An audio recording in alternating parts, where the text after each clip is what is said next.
we're going to start the work session of the Board of Education meeting. We already took our roll call, and I'm going to save my president's report for the regular session. So we'll move to the superintendent's report. Okay, I'm going to save most of my report for downstairs. We're going to have some students here this evening, but I would like to give some time to Mrs. Kazuba and her team, who is here tonight to present on the world of opportunities at OTHS. So Welcome. thanks. Thank you. And Marianne, if you could get that presentation up, that would be great.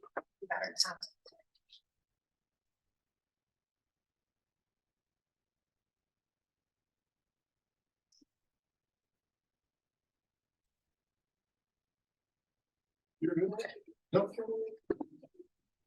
Are you able to view it, Superintendent Weldon? Yes, we can see it. And Mike, would you just minimize? Yeah. Yes, perfect. There we go. Great. Okay. Hey, You're up. so thank you. So first of all, I wanted to thank you for the opportunity to share the world of opportunities available at OTHS. I wanted to tell you that this presentation is largely a reflection of information we'll be sharing at next week's 8th grade parent orientation, with some additional information that we thought you would appreciate in particular. Marianne, can you forward the slide, please? Although this evening's presentation is going to focus primarily on academics, I did not want to miss a chance to talk about the outstanding opportunities we have. 29 athletic teams at multiple levels and over 40 plus in activities. We really encourage our students to get involved. We find that the co and extracurricular activities give students a chance not only for team building and teamwork, but also for community partnerships and community service, so community collaboration. So we're really happy about our students' involvement in that. And you see some of that in some of these pictures. We have the Maya Cup, we have things from dance, chorus, some of you got the chance to be at our pep rally. Thank you so much. So just awesome opportunities reinforcing Spartan spirit. Marianne, if you can forward the slide. So as we move into academics, I wanted to tell you I've organized this presentation with really a focus on 3 specific areas. The first is AP, the second is dual enrollment, and the third is Spartan schools. And I've done that as a focus for you, but also we talked to the parents an awful lot about these things. When people think about AP, it is very common to think about these specific benefits. They think about college credit. They think about graduating from college earlier, and they think about advanced rigor. But there are other benefits that are not only for people who choose to go to college that come from participating in AP, and that's some of what I've left here. It's really a chance for students to discover and delve into a passion. I'm going to talk about a little more about that on the next slide. Doesn't have to be 10 APs through the course of their 4 years in high school, but 1 or 2 in areas that they really love. Also, to participate in college level discourse, conversation, and advanced problem solving skills. And then finally, to build time management skills, because it's necessary if they're going to balance all those extracurriculars and the AP classes that they're taking along with their other classes, they're going to have solid time management skills. Please advance the slide. This is my passion screen. So regardless of what a student's passion is, they can find an AP that may match for them. So for example, you love the arts, we offer 4 different classes in the arts. If they have a brain for science, we have multiple courses in the sciences, and don't even think about anything in the histories. It can be European, it can be American history. I'm hoping to get African American studies off the ground.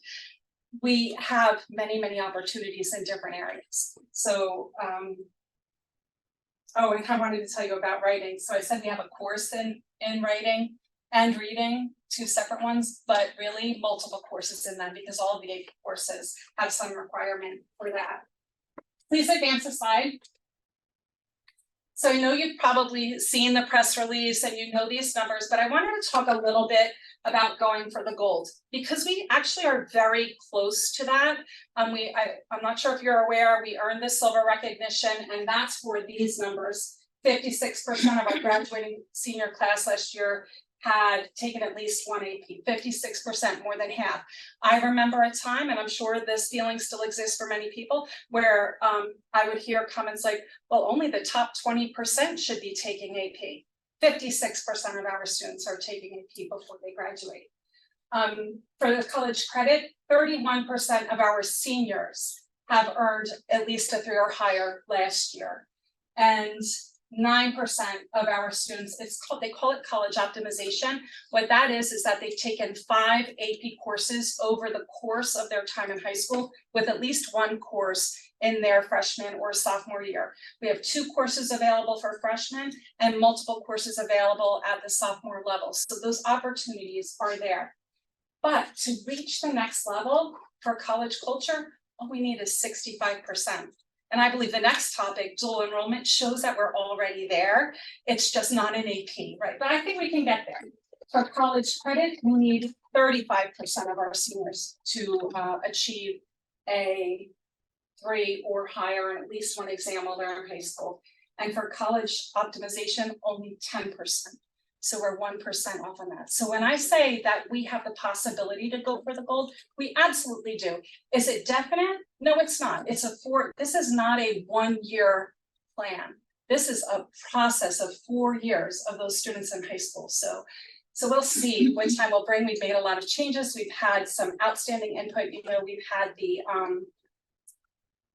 guiding team for the last 2 years. This is our 3rd year with the guiding team, really trying to make some impact, and we're seeing the changes, which you'll see on some of our future slides as well. Please advance this slide. So I kind of wanted to show you that access and equity is not a destination. It's a journey. There's never going to be a point where I think we've achieved everything that we want to achieve in terms of access and equity. So it looks like some of the, you can see it on the bottom, it's 2013 on the bottom. So starting in 2013, we were at about 4.7% underrepresented students in AP courses. And over the course of time, yes, it goes up and down, but we've made significant increases, which have remained relatively steady. So big movement, I think, over the years in that area. And I'm proud to say, very proud to say that too. When we keep in mind the benefits, all of the benefits of the programs, I hope you can see why it's so important to recognize how college credit and opening those opportunities for all students is critical. Please advance the slide.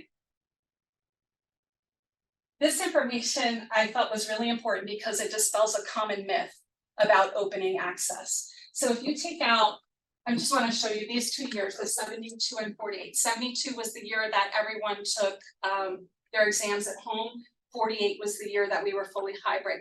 They're the 2 outliers, right? If you take those 2 out, despite the fact that we've opened opportunities so much, our scores have remained relatively consistent. Yes, there were some up years and down years, but overall, increasing access has not decreased the scores in a significant way. If we could please forward the screen. Okay. Shifting to dual credit. So part of the AP School Honor Roll, as I told you before, was about creating a college culture. I did not crunch the numbers specifically if I add the AP to these students who didn't do AP but did dual credit, and I'll try to do that for you at a future time. But if I add those, I bet that we are relatively close to 65%. So in my mind, we're already at the gold on that one. Not in AP's mind, but hopefully we'll get there too as well. This area provides opportunities in an even greater number, which continues to impact the college culture and pre-college experiences for our students. We currently have partnerships with these schools and FDU. I don't know if you remember, but you just approved for the partnership with them. It was late summer, early fall that we did that. Please advance the slide. So I kind of wanted to show you a timeline of how our dual credit opportunities have advanced. So in 2017, we had those opportunities for dual credit. As we moved into the development of the Spartan schools and implementation of those courses, we added 2 more. In 2021, we formed a even stronger relationship with Georgian Court University, and we're able to add the rest of those, all of these, these 2 coming specifically through the Spartan schools. And then with a lot of work by Ms. Hagerman and Mr. Young to really forge a relationship with FDU, we were able to open beyond our Spartan schools and into other areas. So we talk about all of those areas in AP where kids can develop and delve into their passions. This opens up even more opportunities. And what I would say about FDU, so I don't know if you remember when you saw the list, we asked for approval of 9 courses. They have a list, I want to say of about 30, that maybe higher, that we can potentially investigate. So it's not crazy to think of a time where there are opportunities in every area for a student to reach for college credit in an area that they love and achieve that. So I'm really excited and thankful to you and to my outstanding staff who made that happen. I know I'm a fast talker. Do you have any questions about this part? So, yes. Ms. Hayes. Do we ever allow our students to leave campus and go, like when I was in high school, that's what we did, like we could go to University of Miami for half the day or something like that. Right, so we do, that's our Brookdale partnership, that's the only place where they really do that, but we do it with that. Okay. So thank you for the question. All right, thank you. Okay, so if I don't have any other questions, I'd like to shift our focus now to one specific dual enrollment course and the experiences our partnership with Kane has facilitated. I'm so happy to introduce to you Liz White and Lisa Hanna, who will share their experience from this summer. And you had to vote on a portion of that, so thank you for helping facilitate that. And how it will impact not only our Holocaust and Modern Day Genocide course, but also our L courses and our community as a whole.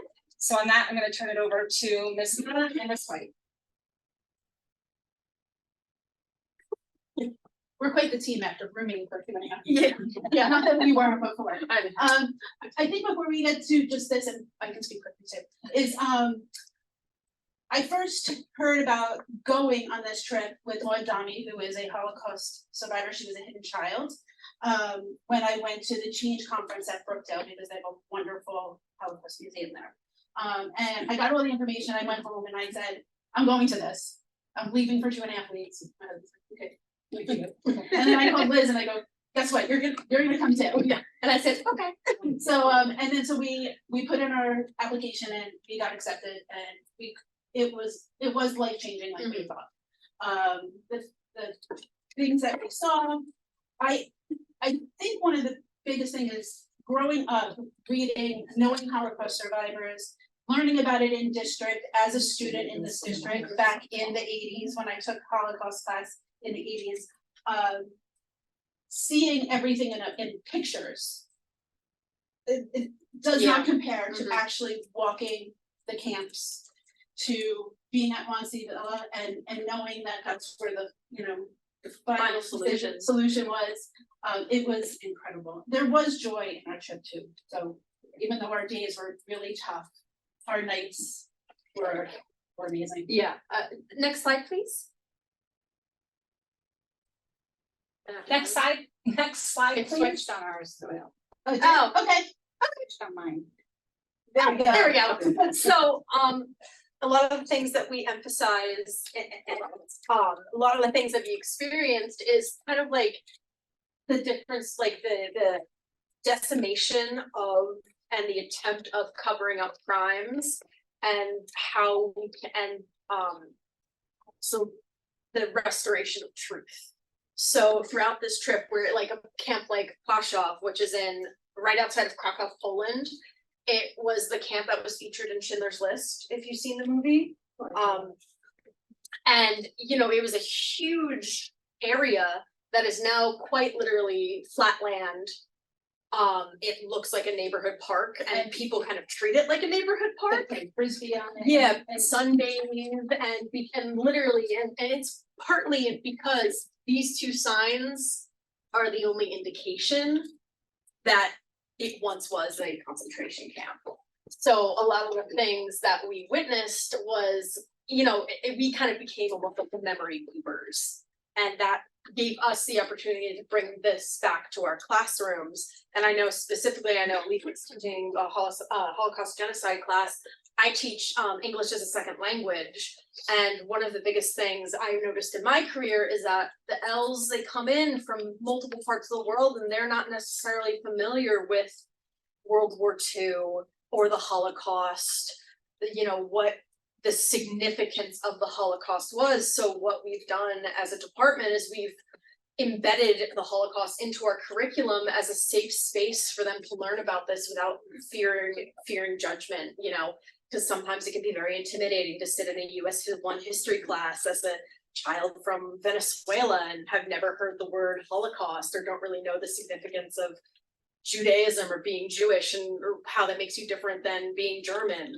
And it allows them to take their own life experiences and apply them to something historical, and also allow them to feel more connected to where they are now living, because let's be honest, coastal New Jersey has a huge connection to the Jewish community, to those who survived the Holocaust. So it helps them learn more about where they are now and connect it to where they've been. And as far as the Holocaust and genocide class, it's definitely allowed me to deepen the study in the classroom, not only with, so many pictures that we've taken and stories and to actually go to the heart of it and talk a lot about survivors and the stories, and that we are, like Liz said, we are now part of that journey for people to know, because we are losing survivors by the day. And unfortunately, many people will need the stories in order to believe that it's actually happened, because we came across deniers even on our trip. Yeah. So Next slide, please. Coming. Okay, Auschwitz. So interestingly enough, and I think that Liz agrees, so we had the unique opportunity on this trip to have tour guides that only people like Arnold Schwarzenegger can have. Yeah. Our tour guide at Auschwitz and Auschwitz-Birkenau, it was the press secretary for Auschwitz. And the last person he toured with was Arnold Schwarzenegger. But going to Auschwitz I, that was the day that we were like, this is gonna be rough. But for both of us, I think it was Birkenau that was really so difficult for us. This felt in some ways like a museum. Auschwitz I kind of had that like industrialized, clinical, you can remove yourself a little bit. I found it a little claustrophobic, but that might be a me thing. Right. But and they have remade, like the barbed wire was not the original, but when we got to Birkenau, it is all original, essentially. And it was tougher. So I know, like you can see here, at Birkenau, we saw a crumbling gas chamber, and wherever we went, we had an opportunity to light a candle and say a prayer and Maud read poetry. It was just beautiful. She gave us opportunities to partake in that as well. Just, unbelievable experience that way. Mary, could you advance the slide? Other thing that, we're both English teachers, so of course we're going to be connected to the stories.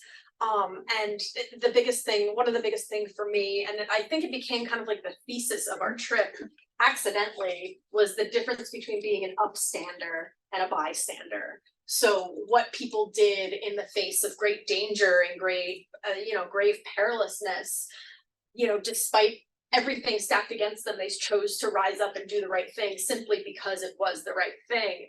And I think, I know I've now redesigned, I usually do thematic units. I've now redesigned a whole thematic unit called Courageous Choices. And what it means as a person, not just like, hypothetically in this society, but today in our everyday lives, what courageous choices can we make to make sure that we are the upstanders and not the bystanders? And another thing Liz and I did was we did, create an Instagram where the world is our classroom, because it's important for our students, no matter what classes they take, to understand that we are connected beyond the four walls of our classroom. the world really is teaching us, and we are their students always. Next slide, please. Thank you. And these are some of the more beautiful Yeah. moments that we shared. Yeah. Prague. Oh, I saw Lots of so cats. many, cats, especially we were in a small fishing village in the Netherlands. And I was probably annoying Lisa by that point, 'cause I was like, look, that cat, that cat. I had the cat. Yeah, It was great. One really cool thing, other than the performance this cat put on. oh yeah, The gardens and, you know, and the fruit stands, but if you can see up here in the wood, we had a really cool experience. Every night you could take an optional walk. Liz and I are proud to say, we did all of them. we were After 30, 100% optional walkers. yeah, after 30,000 steps during the day, we added more at night. But when we were there was a portal so that we were able to, with the group that night, speak to people in Lithuania. So it was like this kind of big round stone circle, and on it was a screen, and it was a live feed of the same type of street, but in Lithuania. So we They were like, we're teachers in New Jersey. yeah, we were like waving, trying to get someone to wave at us, and I'm not sure of the time difference, but people were not interested at first, but eventually we got a couple waves. But such beautiful Mhm. sights that we were able to also. This is just say. a cafe and a hotel. Yeah, and the beautiful flowers Mhm. and, you know, we really did get to spend time with other educators in New Jersey, which opened up another whole world of us to people to collaborate with, Mhm. you know, and learn what do you do in your school, and I have to say, I think we learned, we do a lot more than a lot of other schools, and we have a lot to be proud of because of that. Yeah, It's just, this was a gift, yeah. it was. Is that our last? One more Next slide. One more? Yeah. Okay. We already talked about it though. Yeah. Here's our Instagram, and then you could, this is Maud. Yeah. She is our national treasure, we will save her at all costs. And that was us in Prague, one of the days, and I mean, just incredible. And also just getting a taste of like experiencing other cultures. I know I had never been to Europe before, so this is my first experience Mine in too. Europe. And oh my God, yeah, and like, I mean, the people were so friendly. I mean, there were very rare instances where we were met with rudeness. Yeah. I mean, maybe once, and I mean, split, but I mean, just like how people are so accommodating and so wonderful and like are willing to explain things to you, no matter how many times it may be asked. And I know on Friday, so Liz has read word book, so Liz popped into my room because this week was a heavy week and Holocaust and genocide is all pretty, you know, can be pretty heavy sometimes. But I opened up the floor to conversation about everything. And Liz was in there and we were able to really explain to them that conversation is key rather than make assumptions or say things that you're getting from news sources that are really not accurate. Mhm. And that instead reach a hand out to someone in your class and say, I've never experienced that. Can you tell me? And we did that ourselves, Yeah. and how the world really is something that they need to be a part of. Yes, I love ocean. We all know I love ocean, but we are a microcosm of a bigger society, and that it is so important to see the world. You know, take every opportunity to do that. And that's what we're bringing back to our kids, on top of lots of stories and memories. Yeah, and just being able to kind of like share it, you know, when I know you find this as well, when you're telling a story of something that you directly experience, it's not just like something I read in a book once, it's something that I directly saw and experienced and witnessed, and we can now do that. And I think, I mean, I actually delivered a portion of this presentation to one of the ESL classes at the high school today, and I was so terrified that I was going to bore them to tears, that, you know, that they were gonna be sick of listening to me, and they were engaged and so interested the entire time and just were really like it was everything, it felt like all the pieces were clicking for them, and that was really wonderful to see. Thank you.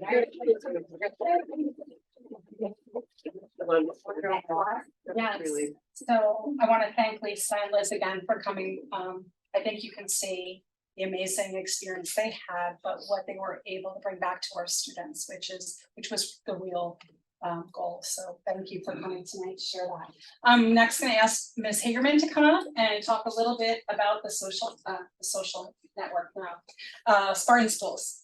Hi, everyone. I'm Gina. Those of you who don't know me, I know you know I'm by now. I'm here again for Spartan School. It is my baby. I am so proud of it, and I'm really proud of our students.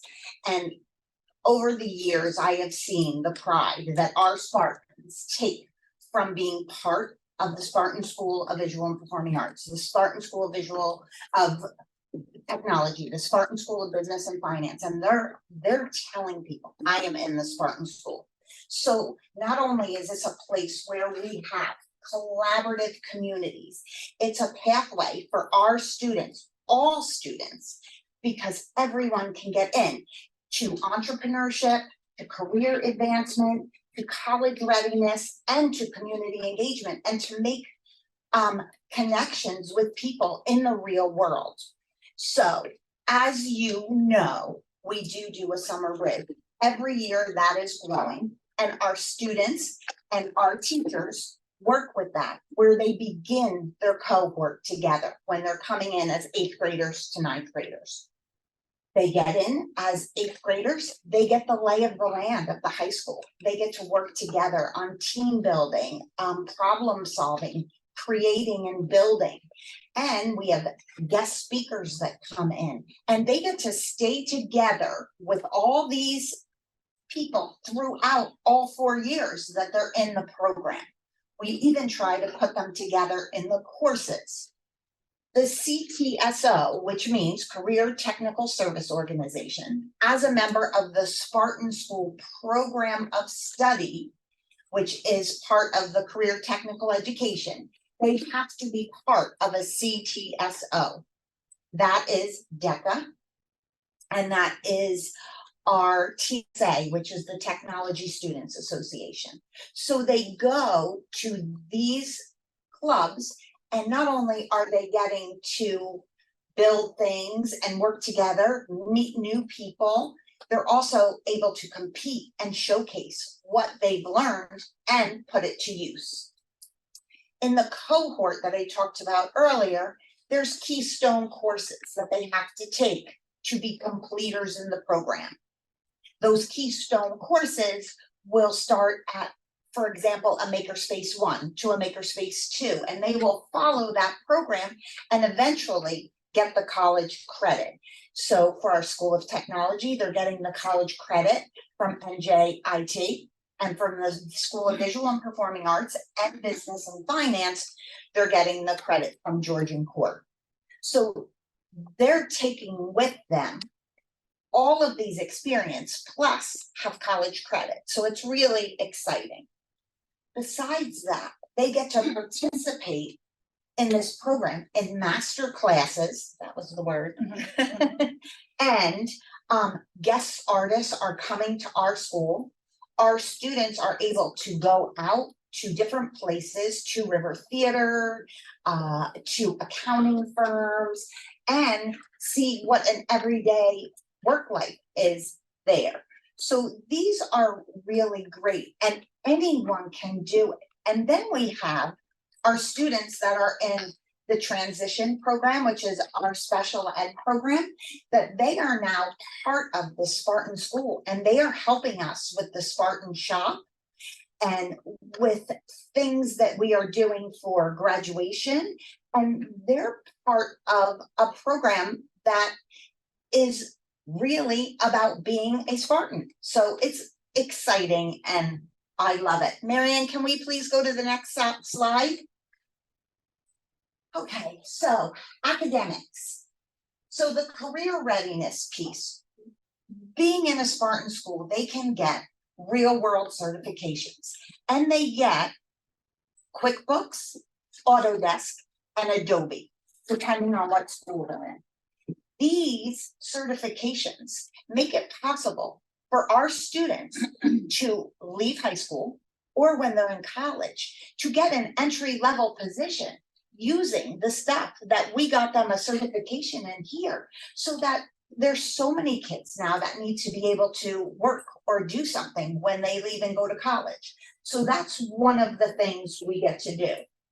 We have concentrators and participants, which is this slide. And this is where we were and where we are now. So we have we started here, and that was the state, and now we are here. So, and you know, Mr. Young, James Young, and I have worked really hard to get us there and make sure we have people completing these programs and getting through and giving them the tools. And I would, without the teachers and what they're able to do with our students and how they are preparing them for these tests and these certifications is just, you have to give them credit, because a QuickBooks test is a hard test. So they're ready for it. So they're ready when they leave us. The next is that we have some work-based opportunities. So we have guest artists come in. We have specialized speakers. We have the OTPD. Myself and Mr. Young this year, last year I think we had 6 people say they would come to our career fair on the PSAT. As of 2 days ago, we have 15 people that said they were coming tomorrow. So this is where our kids, our freshmen, because we're going to start with the entire freshman class to get some interest from them, go into this career fair in the high school and see what other businesses and what kind of community partnerships they can forge with the people that are there. So I'm really excited about that. And we have the internships and externships where our School of Business and Finance kids are going out. We're tracking their work, which is similar to how a co-op worked. Mr. Young does that. It's not a co-op, but he's tracking what they're doing as part of the program. And we have we're always looking for other people to come in and have our kids. We have recently just made a connection with the Chamber of Commerce. So all our documentation is going out to every member of the Chamber of Commerce, so we can see if we can get some takers from there. So that is another exciting thing. And now this next chart, personally not my favorite, but this is the growth in which our students have earned industry credentials. So this is where we were, and this is where we are now. So the improvement is amazing, and I'm really proud of it. Marianne, can we go to the next slide, please? Okay, so our college kickstart, our partnership with Jordan Court University and JIT, and now with Fairleigh Dickinson. So when I get to the last part, I will tell you about where I'm hoping we can go. But these are just some of the courses that they are getting for Spartan Schools credit from these colleges for those courses that are listed right there.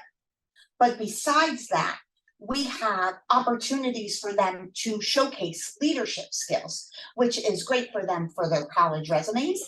It is great for them to have when they want to go out for a job.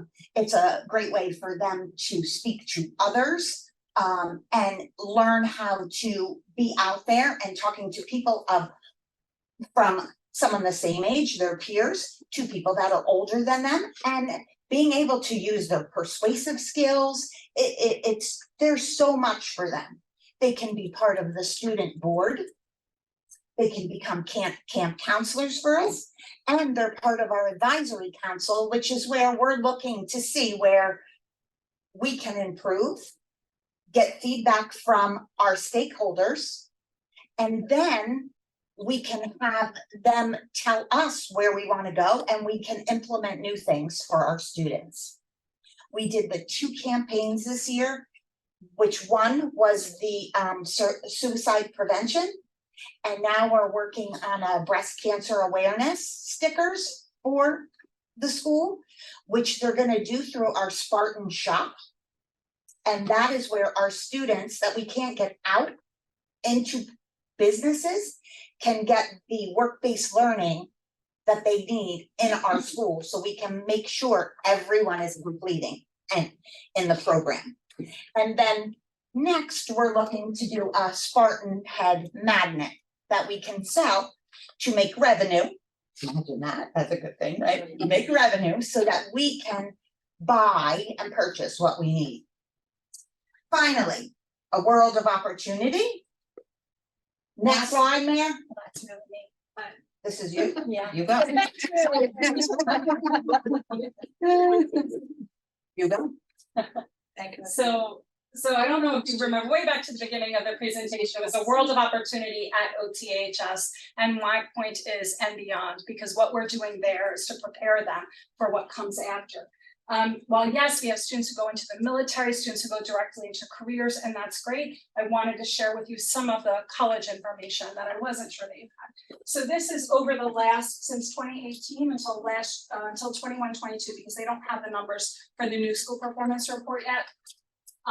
We have consistently performed above the state average in percentage of students who remained in school 16 months after they started. That's a significant number. It suggests longevity, that they're resilient, that they're remaining there and finishing their program. So of our 85 to 87% who go on to 2- and 4-year colleges, this is between, I want to say it's 84% and 88% have remained in college as compared to the 73% to 77% from the state. So really nice numbers there. And then I just wanted to show you some of the pretty significant college acceptances our students have had over the last, I'll say 3 years. That this list was updated. So it's not all of the colleges to which our students have been accepted, but I did want to preview a list for you. And that's all I've got, unless you have other questions for me. Very good. So much. Great comments, all of you. Very enjoyable. We're a great team. You are, for sure. Yes. I just had some quick questions. So Yeah. we know Superintendent Weldon mentioned the stickers a meeting or two ago. Mhm. Magnets, like how does the public, do Okay, you all we're going vote? to advertise that. You will advertise that We all? will advertise it, we're gonna put it out, and I'm hoping that the Spartan Schools Visual and Performing Arts Digital kids will do ads for us that we can put out, and then our tech kids will be creating them, and then we'll be selling them in school, and we'll blitz social media, we'll call Fran, we're gonna do everything that we can. Okay, Thank you. awesome. Thank you. All right, we're going to move on our agenda to the school business administrators report. Thank you, Madam President. Just 3 quick updates. On the current wall project, we have 20 incumbents that have to be replaced. We have had some other delays, however, we're down to 4 that need to be swapped out. Those we expect weather holding for the rest of the week to be done by Friday. We then will shift to sort of finishing trim and shades, so we're another probably month out for full completion, but all the major work will be done in terms of removing and installing panels.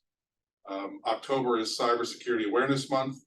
The district invested in some software that we're gonna roll out shortly that will concentrate on staff education and awareness of phishing emails, malware, social media awareness, and how those things are used and can be used to do nefarious things within the district and get into our networks and do those sorts of things.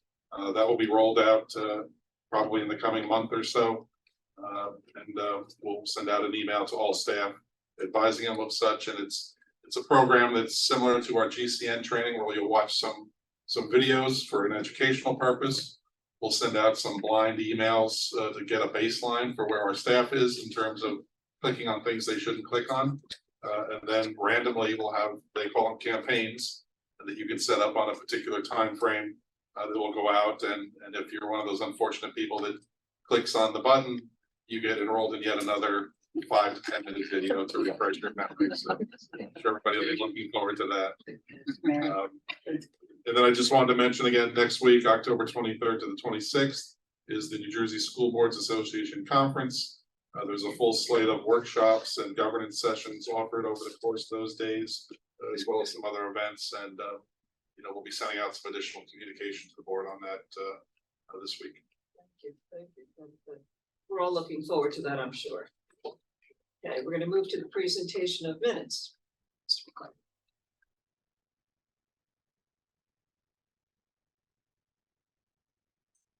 Present item 6.1 for discussion. Motion to approve. Do it downstairs. Downstairs.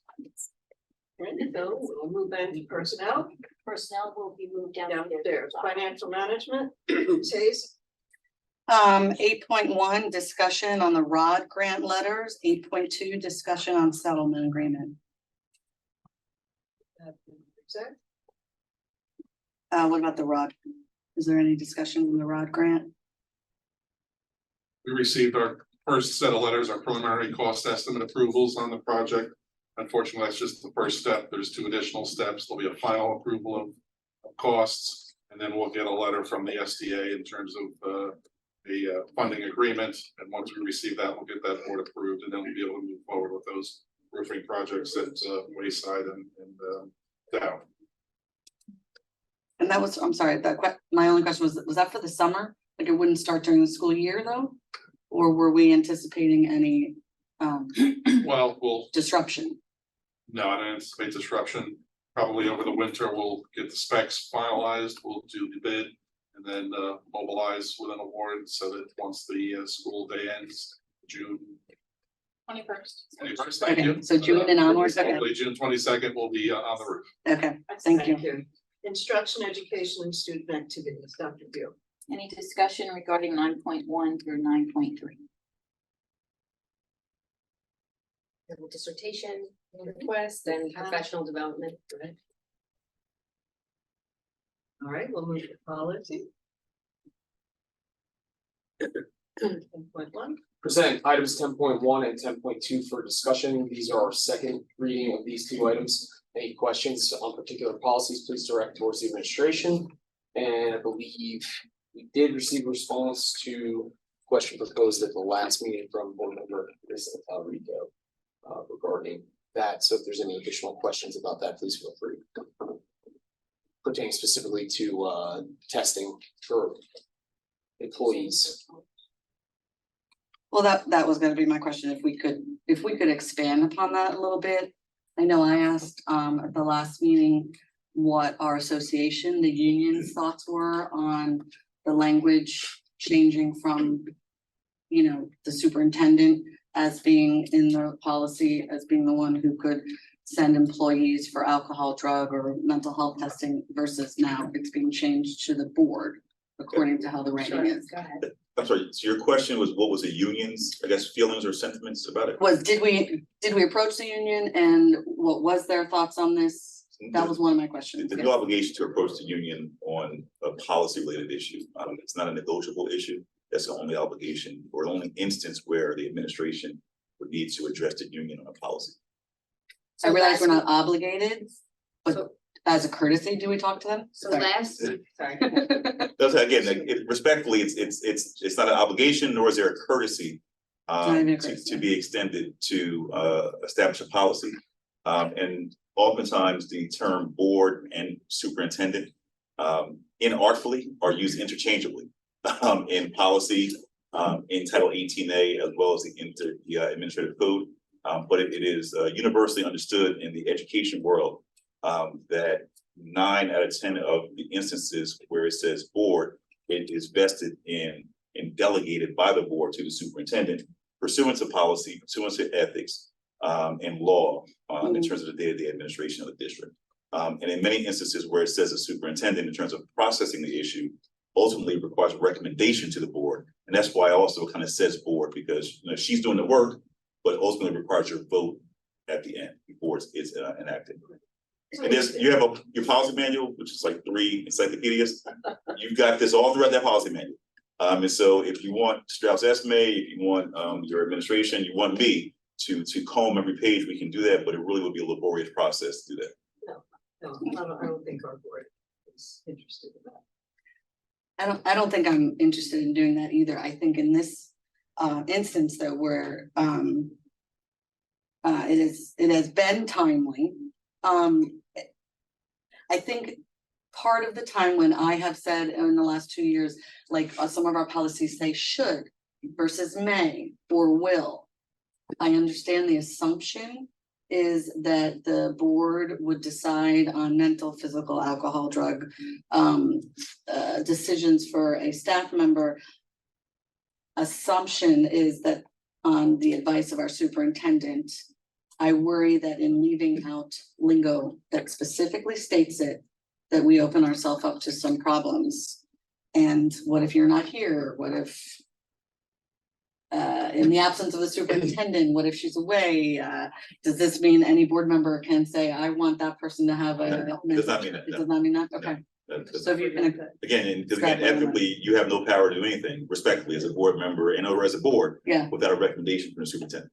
And if she's not here, there's an assistant superintendent and or a business administrator that she will delegate her authority and responsibilities to in her brief absences. If she's on a long-term leave of absence, you as a board will appoint an interim or acting superintendent to act in that person's stead. So in those situations likely, or say never, but are not likely to happen.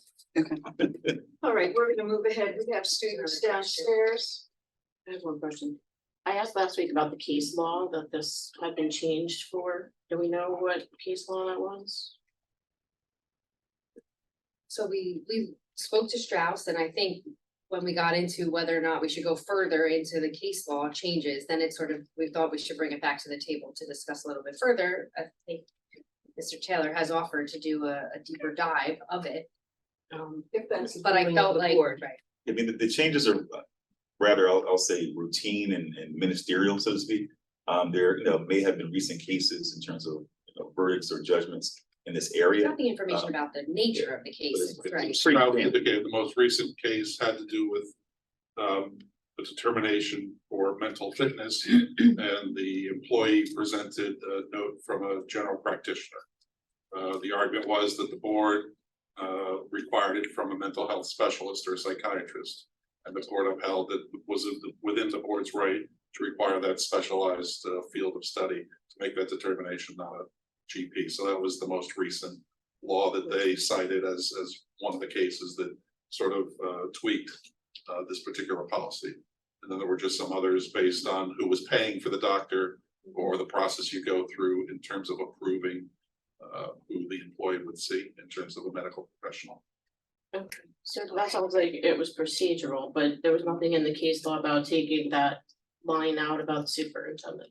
No, And we didn't do that deep dive, right? We just asked Strauss a few, an update on that and spoke with Mr. Taylor. We didn't go, I don't wanna say for sure, if we So- don't know for sure.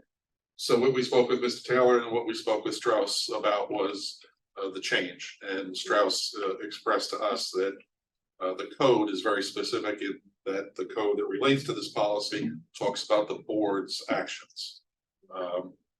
They acknowledge that there's some boards that feel one way or the other about that, but because it's in code and written that way, they wanted the policy to mirror what it says in code. So in all practical senses, the superintendent is making those recommendations because, as Mr. Taylor said, the board is ultimately approving or not approving those recommendations. That's why it says the board. Thank you. And then just as a point of procedure moving forward for policy, the administration brought to my attention that the policies that we see at first reading from now on will be with red strike through to show you that what was removed previously. That was just an error in the last reading, and so moving forward, you will see that in the first reading, you're going to see what was removed. And then I believe we're not going to include the red strike through in the second reading because it's Strike through may not be red, but it will be, you'll see Yeah. strike throughs and bold for the Right. changes for the first time. Thank you, Kelly. That was my mistake. And then you'll see the clean proposed policy. That's helpful. Thank you. Thank you, Ms. McCarthy. We're gonna go to PR. Anything in public relations? No? Old business? Like say for downstairs. I have new old, business? I do have old and new, but I am willing to wait till. Let's wait for downstairs. Any public comment? Ms. Conley, anybody in the queue or anybody in here care for a public comment on any item? I'm not sure what's going on in the auditorium as far as public commenters, but right now I do not see that we have any virtual commenters. Okay, so there are none for now, then I, Well, don't we have to ask to see? somebody's waving. He's waving, he just waved. We need to give him a second to see it. No, he waved. He's waving now. Oh, he's Like waving, said- no. You don't have anybody. Mike, Airport no? control. Okay, motion to adjourn. Second.